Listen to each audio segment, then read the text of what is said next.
Many Democrats, you included, have criticized the Obama administration for the recent deportation rates. Do you believe that Secretary Clinton will continue the deportation policies of the Obama administration? No, because she's not going to win the election. I am. And I believe, Jorge, Mr. Ramos, I believe that America is scanning the horizon, looking for a new leader who will move us forward. And right now, many people in America have fixated on that immigrant bashing, carnival barker, Donald Trump, and his rather fascist appeals. But once the people of Iowa have an opportunity to actually caucus and actually discuss this, I believe that they will see in the leadership that I have offered the boldest and most comprehensive immigration reform policy, and I was way in front of either of the other two candidates in this race. They're both honorable people, but we have big differences on immigration policy. What are the biggest differences? The biggest differences are these. Look, sometimes people say to me, are you to the left or to the right of your opponents? Actually, I'm to the forward of them. I arrive at things before they do. What are some of those? 2 years ago, when the kids were coming over the border, fleeing death gangs in Central America, and are still coming, because we need a new alliance for progress in our hemisphere that we need to be a part of. But when those kids were coming over our borders, there were many governors in our country who said, I'm going to find out where those rascals are and round them up. We took a different tactic in Maryland. Secretary Clinton said at the time, send them back. That's what she said.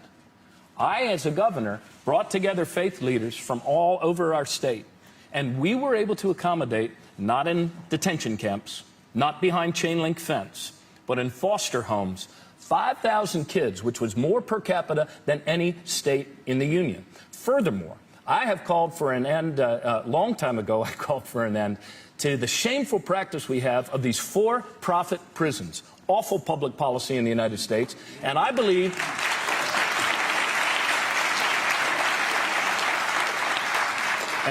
that most Americans, in the course of this campaign, when they learn that our country maintains the largest system of immigrant detention camps of any developed nation in the world, they will rise up and say, this is not right.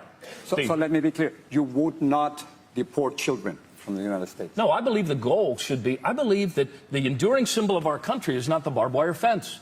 It's the Statue of Liberty. And I believe that whether refugees are coming here from Central America or Syria, it is un-American for us to slam our door in the face of families. You would not send back I would Central not. America. And in fact, before either of the other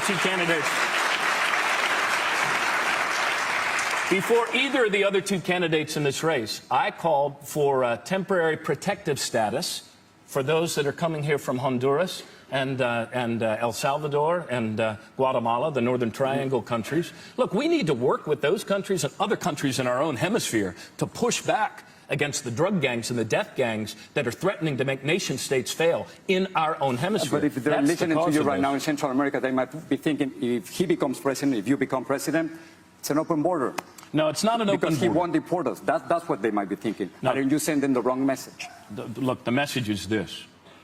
We are a generous people, and we are a nation of immigrants. We are a nation of nations, and we do not send children and women and families back to the hands of death gangs. Our policies, our mindless deportation policies, are breaking up families every single day in the United States. 72,000 parents were ripped away from their American-born kids in our country by our mindless deportation policies.